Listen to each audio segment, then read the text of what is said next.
Welcome to Akash Infotech tutorials માસલ આકાશ પડિયાર.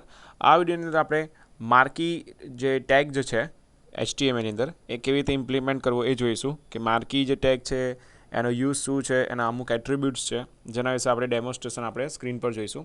તો first of all marquee એક ઇમ્પોર્ટન્ટ ટેગ છે કે જ્યારે બી તમે કોઈ ન્યૂઝ ચેનલ અથવા કોઈ વેબસાઇટની અંદર તમે જોતા હશો કે એક ટેક્સ્ટ જે હોય છે જે right to left hand side scroll થતા હોય છે, જે સ્પેશિયલી ન્યૂઝ કોઈ અપડેટ્સ કે એના માટે યુઝ થાય છે.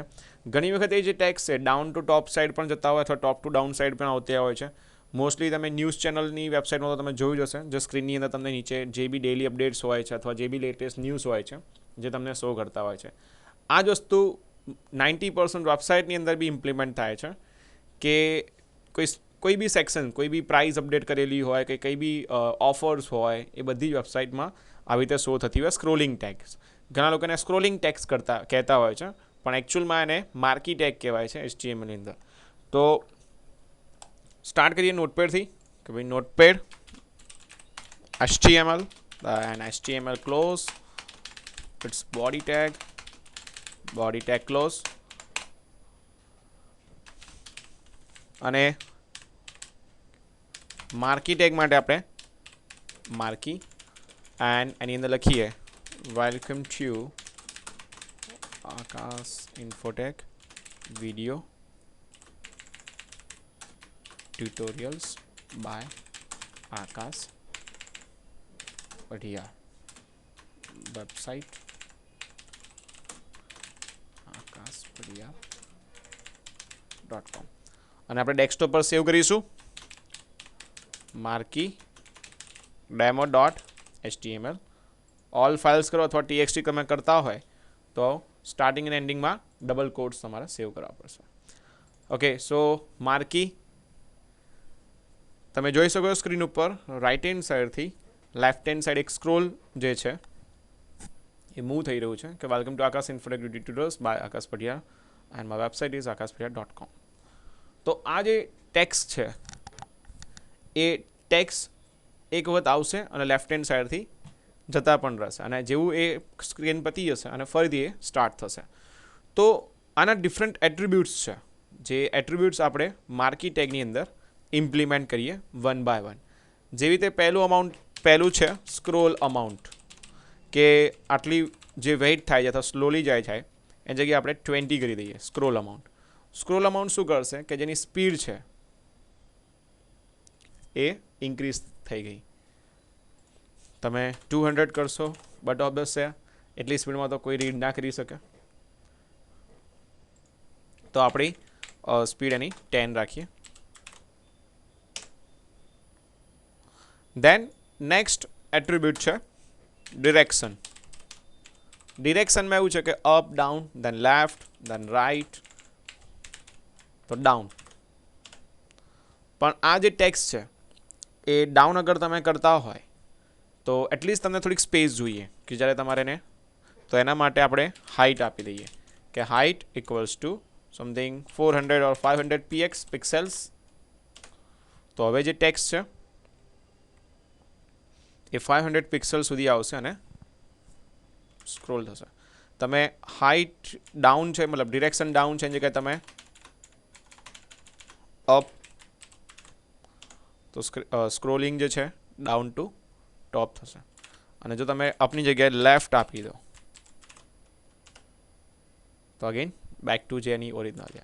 અને લેફ્ટની જગ્યાએ ઘણી વખત એવું હોય છે કે તમે અગર કોઈ વેબસાઇટ જે છે ઉર્દુ અથવા કોઈ એવી લેંગ્વેજમાં ક્રિએટ કરતા હોય તે વખતે આવી રીતના તમારે શો કરવું પડે, તો તમે આ રીતે પણ શો કરી શકો છો કે લાસ્ટ કેરેક્ટર ફર્સ્ટ તમને ડિસ્પ્લે થશે. તો આ એક સ્ક્રોલ અમાઉન્ટ અને જે વિડ્થ અને તમે હાઇટ, મતલબ તમે આ રીતે એટ્રીબ્યુટ સેટ કરી શકો છો. દેન એના પછી જે નેક્સ્ટ એટ્રીબ્યુટ છે લૂપ. લૂપની અંદર એવું છે કે તમારે કેટલી વખત સ્ક્રોલ થવું જોઈએ. જે તે કોઈ સ્ક્રીન હોય તે સ્ક્રીનની અંદર તમારે જસ્ટ ટેક્સ્ટ છે, પહેલાં તો હું આને લેફ્ટની જગ્યાએ ડિફોલ્ટ, રાઇટની જગ્યાએ લેફ્ટ, કે ઘણી વખત એવું હોય છે કોઈ ટેક્સ્ટ હોય એ ટેક્સ્ટને મારે 2 જ વખત આવી રીતે સ્ક્રોલ થવા જોઈએ and third time A stable થઈ જવા જોઈએ.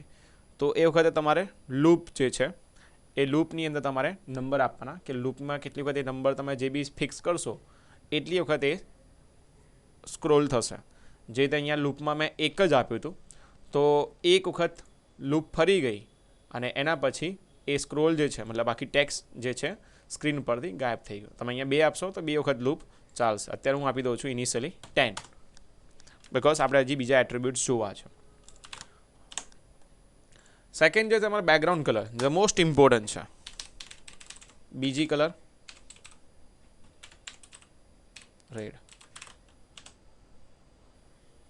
બીજી કલર રેડ આપ્યું, તમે જોઈ શકો કે બહુ મોટું ટેક્સ આવ્યું, બિકોઝ મેં અહીંયા હાઇટ જે છે એ સ્પેસિફાઈ કરી હતી, જેમાં 500 જગ્યાએ 50 આપી દઉં છું. 50 પણ બહુ છે, જેની જગ્યાએ 10 px. જસ્ટ ટ્રાય જશે તમને પરફેક્ટ ના લાગે. 30 ઇઝ આઈ થિંક પરફેક્ટ. અને જે ટેક્સ્ટ છે એ બ્લેક છે, તો આપણે વ્હાઇટની જગ્યાએ રેડની જગ્યાએ બેકગ્રાઉન્ડ કલર યલો. તો યલો કલરની અંદર તમે એક્ઝેક્ટ જોઈ શકો છો કે સ્ક્રોલ અમાઉન્ટ ક્યાંથી સ્ટાર્ટ થાય, અને પ્લસ તમારે આની વિડ્થ ચેન્જ કરવી છે. તમે હાઇટ આપી છે, તમે આની વિડ્થ પણ સેટ કરી શકો છો 600 px. તે સ્પેસિફિક જગ્યાએ તમને રન થશે વિડ્થ અને હાઇટ, જે રીતે અહીંથી સ્ટાર્ટ થવાની છે સ્ક્રીનમાં. તો આવી રીતે તમે હાઇટ દેન વિડ્થ તમે આ રીતે સેટ કરી શકો છો. અને અત્યારે વિડ્થ 800 આપી દઉં છું. પછી જે લાસ્ટ એક એટ્રીબ્યુટ છે દેટ ઇઝ બિહેવિયર. બિહેવિયરની અંદર એવું છે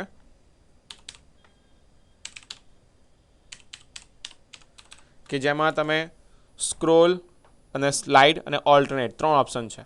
સ્ક્રોલ મતલબ નોર્મલી સ્ક્રોલિંગ થતું જ હોય છે. સ્લાઇડ મતલબ કે એક વાર ટેક્સ્ટ આવશે અને પછી સ્ટેબલ થઈ જશે. જે રીતે સ્લાઇડ આપું છું અહીંયા અને રિફ્રેશ કર્યું મેં પેજને, તો આખો કન્ટેન્ટ આવી ગયો. એન્ડ મે બી કંઈક મિસ્ટેક થઈ ગઈ. ઓકે, અને લૂપ પણ જોડે ચાલી જ રહી છે, કેમ કે મેં ઘણા બધા એટ્રીબ્યુટ સેટ કરી નાખ્યા છે. નો વરી, આપણે સ્લાઇડની જગ્યાએ ઓલ્ટરનેટ કરી નાખીએ. કે ઓલ્ટરનેટ જે એટ્રીબ્યુટ છે, એક વખત આપણે આખી માર્કી જે છે પહેલાં ફરી જવા દો. લૂપ અહીંયાથી ડિલીટ જ કરી દઈએ આપણે, એન્ડ ફરીથી refresh.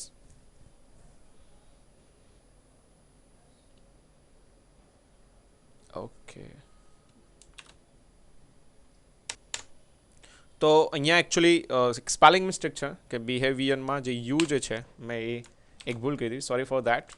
And now refresh this page, કે જેમાં તમે જોઈ શકો છો કે ઓલ્ટરનેટ આપવાથી જે મારી માર્કી જે છે, માર્કીના જે ટેક્સ્ટ છે અંદર left to right, right to left scroll થાય છે. અને એની જગ્યાએ હવે આપણે ઓલ્ટરનેટની જગ્યાએ સ્લાઇડ, કે હવે જે મારા માર્કીમાં જે ટેક્સ્ટ છે એક વખત આપણે આખું પ્રિન્ટ થઈ જવા દઈએ, ત્યાં જઈને સ્ટોપ થઈ જશે જ્યારે હું બિહેવિયરમાં સ્લાઇડ આપીશ ત્યારે.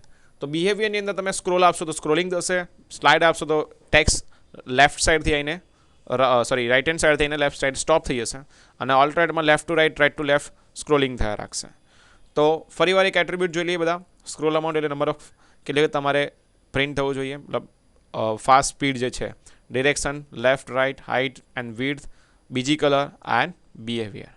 તો એક સિમ્પલ ટાઈમ હતો માર્કી, જે તમે કોઈ બી જગ્યાએ યુઝ કરી શકો જ્યારે બી તમારે ન્યૂઝ અથવા કોઈ અપડેટ્સ, કોઈ ઓફર્સ, કોઈ પ્રાઇસ ડિટેલ્સ તમારે જ્યારે શો કરવી હોય ત્યારે.